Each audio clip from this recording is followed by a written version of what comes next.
Welcome to VN voice of nation. Sangareddy జిల్లా పటంచెరు ముత్తంగి గ్రామ ఎనక చెరువు నిండడంతో పొంగిపొర్లుతున్న అలుగులు. సమీపంలో ఉన్న చిట్కుల్ గ్రామంలోని Nagarjuna Radhamma Parthasarathi Nagarjuna colony, ODF colony, Balaji homes, Kirby homes, Brindavan colony, Balaji heights మొత్తం 14 కాలనీల ఇండ్లలోకి నీళ్లు చేరడంతో ఇబ్బంది పడుతున్న కాలనీ వాసులు. జాతీయ రహదారి పక్కన ఉన్న పలు వ్యాపార సముదాయాలు, బడాబాబులు నాలాలను, కాలువలను కబ్జా చేసి మూసివేయడంతో ప్రతి సంవత్సరం ఇదే తంతుగా రోడ్లపై ఇళ్లలో నీళ్లు చేరుతున్నాయి.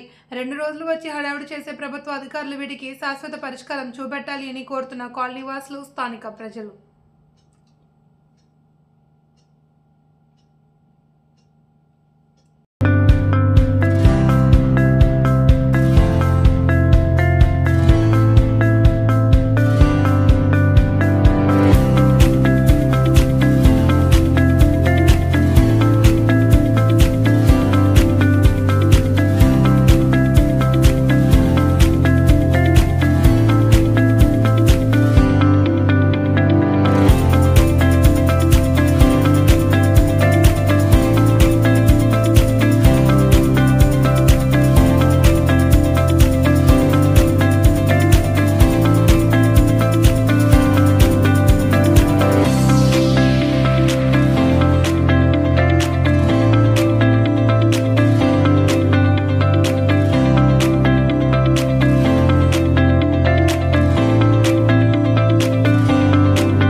స్లోగన్స్ ఇవ్వండి బ్రదర్ ఏదైనా.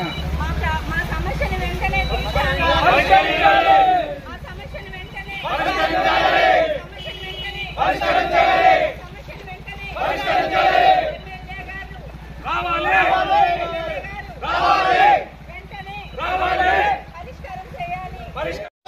చేయాలి. పబ్లిక్ వస్తుంటే రోడ్డు పోదండి.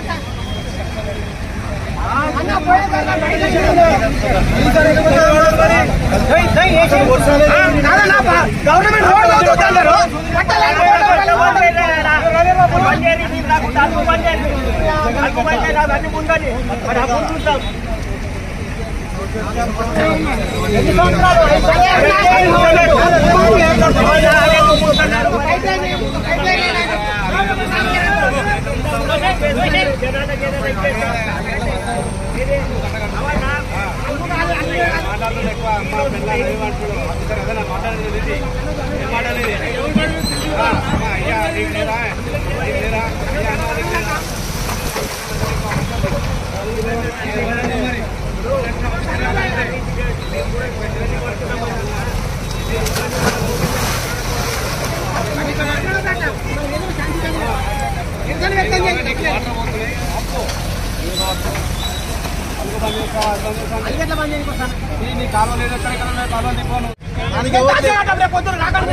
అందరికీ నమస్కారం అండి.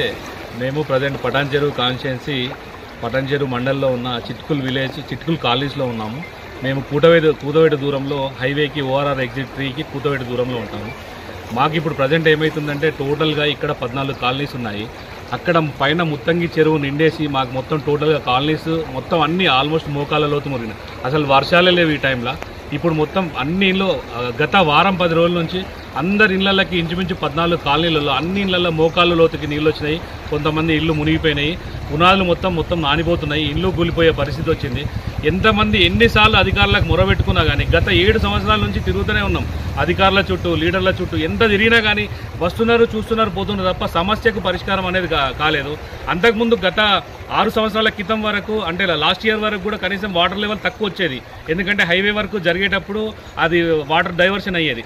ఇప్పుడు హైవే వర్క్ జరిగిన తర్వాత వాళ్ళు ఏం చేశారు, ఆ డైవర్షన్ లైన్ మొత్తం ఇటు కాలనీలకు డైరెక్ట్గా ఓపెన్ నాలా లాగా ఇడిచిపెట్టి పడేశారు. ఆ వర్క్ చేసేటప్పుడు కూడా మేము అడిగినాము, సార్ ఇది డైరెక్ట్ నక్కవాగులకు వేయండి అని చెప్పేసి, అది మాకు సంబంధం లేదన్నారు. ఏఈ వాళ్ళకు, ఈఈ వాళ్ళకు, మున్సిపల్ వాళ్ళకు మొత్తుకొని ఎన్నిసార్లు తిరిగినాం. ప్రజావాణిలో ఇప్పటికీ 2-3 సార్లు పిటిషన్లు ఇచ్చినాము. కమిషనర్లు ఇప్పటికీ 3 మారారు. 3 కమిషనర్లకు ఎన్నిసార్లు రిప్రజెంటేషన్ ఇచ్చినా కానీ మా ప్రాబ్లం అనేది సాల్వ్ కావట్లేదు. మీరు చూడండి, అసలు పిల్లలు స్కూళ్ళకు పోవట్లేదు, తర్వాత మొత్తం ఆఫీసులకి వెళ్ళట్లేదు. జ్వరాలు, విష జ్వరాలు, ఇప్పుడు ఇది కాలమే అలాంటి కాలం, విష జ్వరాలు వచ్చినాయి. అన్నిటికీ పాములు వస్తున్నాయి ఇళ్లకు, పాములు, జర్రు, తేలు, ఎవి పడుతుంది విషపురుగులు అన్నీ వస్తున్నాయి. చాలా మటుకు ప్రాబ్లం అవుతుంది. కనీసం ఇప్పటికైనా ప్రభుత్వం ఈ దాని మీద దృష్టి పెట్టేసి మాకు జరుగుతున్న ఈ 14 కాలనీలకు జరుగుతున్న అన్యాయాన్ని, ఏదైతే ప్రాబ్లం ఏదైతే ఉందో ఆ ప్రాబ్లంని సాల్వ్ చేయాలని చెప్పేసి అందరినీ కోరుకుంటున్నానండి. నా పేరు లక్ష్మి. నేను చిట్కులపాడదాలో ఉంటాను. ఇక్కడ ఉన్న 14 కాలనీలలో ప్రతి సంవత్సరం ఎదుర్కొంటున్న ఈ సమస్యలు, అధికారులు వస్తున్నారు, చూస్తున్నారు, అప్పటికప్పుడు టెంపరరీ సొల్యూషన్ ఎక్కడ పడితే అక్కడ కాలువలు కొట్టేసి వెళ్ళిపోతున్నారు. మళ్ళీ దానికి సొల్యూషన్ కూడా వాళ్ళు చెప్పట్లేదు. కానీ ఇక్కడ 4 స్కూళ్ళు ఉన్నాయి. ఆ 4 స్కూల్లో పిల్లలు వెళ్ళాలంటే ఇదే రోడ్లో వెళ్ళాలి. ఈ 14 కాలనీల పబ్లిక్ మొత్తం ఇది ఒకటే రోడ్డు యాక్సెస్ హైవేకి. ఈ 14 కాలనీల వాళ్ళ మొత్తము ఈ ఒక్క రోడ్లోనే వెళ్ళాలి. ఈ రోడ్ మొత్తం బ్లాక్ అయిపోయింది. వెళ్ళడానికి కూడా చాలా ఇబ్బంది అవుతుంది. స్కిడ్ అయి పడిపోతున్నారు బండ్ల మించెళ్ళి.